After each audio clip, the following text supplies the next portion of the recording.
इनके माता पिताओं को और यहाँ जितने भी अध्यापक बैठे हैं, जितने भी महान विद्वान बैठे हैं, सभी के चरणों में हाथ जोड़ के आपके बच्चे, आपके भाई, आपके बेटे हर्ष छिकारा की राम राम। मेरी छोटी प्यारी बहन है रिमन नैनी, जो आपके क्षेत्र की बहुत ज्यादा संघर्ष कर रही है। ये समय समय पे आपको बहुत अच्छी अच्छी ज्ञान की बातें बताती रहती बीच में। जो छोटे बच्चे वो उन बातों को नहीं समझ सकते, और इन छोटे बच्चों को तो खैर मेरे को लगता मैं भी नहीं समझा पाऊंगा, लेकिन मैं जो बातें बताऊंगा, मेरी हाथ जोड़कर विनती है यहाँ पे जो समस्त अध्यापक बैठे हैं और जितने भी इन बच्चों के पेरेंट्स बैठे हैं, वे सुनने की और समझने की कोशिश करना। सबसे पहले तो आप लोगों को बता दूं, मैं खुद एक गरीब परिवार से हूं। लोगों को लगता है छिकारा चमक धमक की जिंदगी जी रहा, अच्छे तरीके से रहा, अच्छा खान पान है। समाज आज के टाइम दिखावे का रह गया। मैं कोई नेता नहीं, कोई मंत्री नहीं, मैं एक गांव का नंबरदार तक नहीं, लेकिन आज अभी हाल में आपके क्षेत्र में थोड़ी दूर पड़ता है गांव, क्या नाम था उस गांव का? खेड़ी जालब। वहां पे अभी 2 गरीब बहनों की शादी थी। 2 गरीब बहनों की शादी करवा के भात भरवा के जब यहां पर आया हूं, आप लोगों को ये बता देता हूं, बहुत सारे के मन में ये सवाल और जवाब होते हैं, पैसा कहां से आता है, कैसे काम करे, आगे कैसे बढ़े, सरकारी नौकरी सब कुछ है। ईसा हाल हो रहा है, छोरी एमए कर लियो और छोरा को लेबर का हो चपड़ासी लाग रहा हो ना 4th क्लास में, तो लाल झंडा दिखाने वाला है रेलवे में, उसका फूक दे हैं। क्योंकि पढ़ाई लिखाई जो होती है ना, सबसे बड़ी चीज होती है शिक्षा। बाबा भीमराव अंबेडकर ने एक बात कही थी, शिक्षा वो शेरनी का दूध है जो जितना पिएगा उतना दाढ़ेगा। और जो ये बच्चे हैं जिनका जो आगे भविष्य है, उस टाइम पे सरकारी नौकरी, सरकार, सरकुर सारी चीजें खत्म हो जाएंगी। मैं आप सबको बता दूं, सबसे पहले अपने बच्चे को इंसान बनाओ। मैं 7 साल का था जिस वक्त मेरी मां की मृत्यु हुई।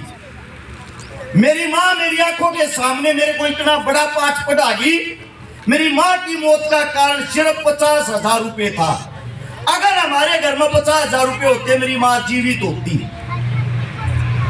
अगर हमारी सिफारिश होती सरकारी अस्पताल में, मेरी मां ने बेड मिल जाता, मेरी मां आज हमारे बीच में जीवित होती। ना हम बड़े आदमी थे, ना हमारे पास 50,000 रुपए थे, ना हमारे पास सिफारिश थी। 1997 में 10वें महीने की 2 तारीख एतवार का दिन मेरी मां की अस्पताल के बाहर तड़पते हुए मृत्यु होगी। वो पल, वे चीजें मेरी आंखों के सामने है।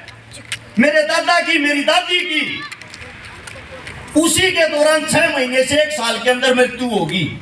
घर को कोई संभालने वाला नहीं रहा। मेरा जो पिता था ये सदमा सहन नहीं कर पाया। मेरा पिता एक देहाती, देसी, अनपढ़ सा इंसान है, लेकिन उस मरती हुई मां ने, उस अनपढ़ इंसान ने मेरे को एक शिक्षा दी, जीवन में बेटा एक तो नशा मत करना। जीवन में बेटा किसी की भकाई में मत आइए, आगे बढ़ता रहिए, जो मर्जी करता रहिए, एक न एक दिन कामयाबी अपने आप आ जाएगी। वह शिक्षा आज तक मैंने किसी भी नशे के टेस्ट का नहीं पता, क्योंकि मेरी मां ने जो बातें बोली थी मैंने उन बातों को माना। क्योंकि मां वो होती है जो हमारे को जब इस जमीन पे लेके आती है ना, जब एक औरत की कोख से एक बच्चा जन्म लेता है, उस वक्त औरत का दोबारा जन्म होता है। और आप सभी को बता दूं, इन मात्र शक्तियों के अंदर ताकत क्या है। हमारे हाथ पैरों की 20 उंगलियां हैं।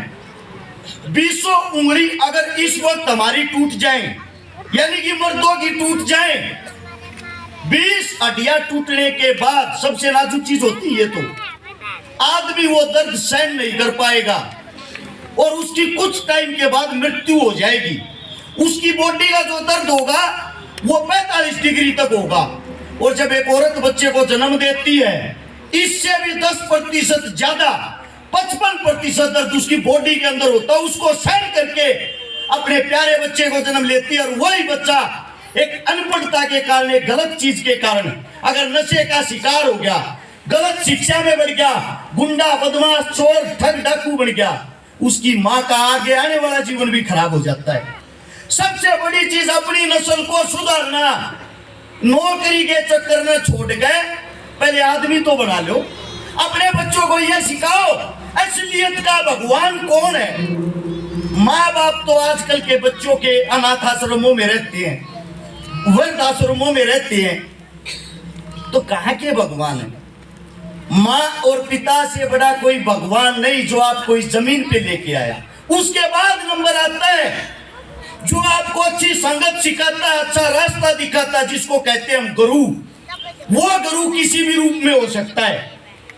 मेरा ये मानना है कि यहाँ पे स्कूल के अंदर जितने बच्चे हैं, इनको ये जो जातिवाद वाला पाठ है वो मत पढ़ाना। जब पहली क्लास में बच्चा बैठता, उस बच्चे को ये नहीं पता होता तेरी जाति क्या है, दूसरे की, तेरे दोस्त की जाति क्या है। एक साथ खाते हैं, एक साथ पीते हैं, लेकिन जब स्कूल पास आउट तक 12वीं कक्षा तक ये पहुंचते हैं, पता नहीं ये कौन सा पाठ पढ़ते हैं, इनको ये पता लग जाता है मैं जाट हूं, मैं ब्राह्मण हूं, मैं खाती हूं। और यही बीमारी इस देश को खा रही है। अभी 23 मार्च था शहीदी दिवस भगत सिंह राजगुरु सुखदेव का। उन्होंने मरते मरते उन्हें भी एक बात कही थी, ये जो जातिवाद का बीज जब तक हिंदुस्तान के अंदर रहेगा, हिंदुस्तान का भला नहीं हो सकता। अगर आप हिंदुस्तान का भला करना चाहते हो, एक हिंदुस्तान के नागरिक बनना चाहते हो, प्यारे बच्चे बनना चाहते हो, ये जातिवाद का जहर इनके अंदर से निकाल लो। जातिवाद का दूसरा नाम सिर्फ वोट बैंक है। नेता मंत्रियों ने आपके गले में जाट ब्राह्मण खाती का पट्टा इस मारे पर आ रखा है, वो अपना वोट बैंक बढ़ा सके। एक दूसरे की मदद करें, इसी में जीवन है। खाली माइक पकड़ के ये बात बोलने नहीं आ रहा। मैंने इन पिछले 2 साल में, ये मेरे साथ में बैठी मेरी बहन गीता अलावा दम्बल फौजी, हमारे जो बड़े भाई हैं, बड़ी बहनें, माता समान पिता समान, इनके आशीर्वाद से 300 बेटियां के ब्याह करवा दिए, जिनका ना भाई था, ना बहन थी, ना बाप था, ना माँ थी। और 50 उन बहनों के बात भर दिए जिनके पाटने चढ़ने के लिए कोई भाई नहीं था। आज 50वां बात था यो।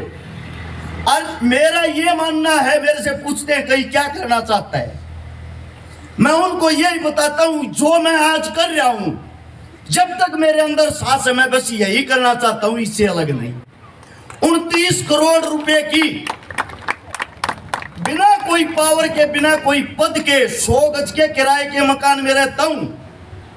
29 करोड़ रुपए की लोगों की नगद मदद कर दी। 1400 से ज्यादा उन परिवारों का इलाज करा दिया, बसा दिया, जिनके घर के अंदर पीने के लिए पानी का मटका तक नहीं था। इसीलिए मैं आप सबको हाथ जोड़ के गुजारिश करता हूं, जो शिक्षा यहाँ पे टीचर दे, माता पिता का भी ये हक बनता है घर जाके उसी शिक्षा को दोहराए। अगर आपका बच्चा इंसान हो गया, अगर आपका बच्चा इंसान हो गया, समझ लेना बुढ़ापे में आपने अपना रोजगार कमा लिया है। क्योंकि भविष्य जो आपका है, इन बच्चों का है। अगर वे माता पिता दादा दादी की कदर ही भूल जाएंगे तो ऐसे जीवन का क्या फायदा।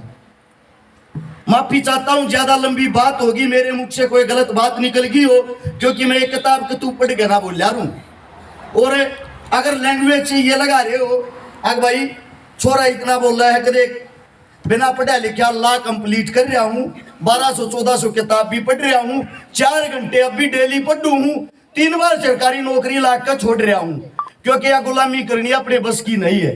जब तक रहेंगे, आजाद रहेंगे, माता पिता भाई बहन बंधु एक दूसरे की मदद करते रहेंगे, यही जीवन है, एक दूसरे को सहारा लगाना।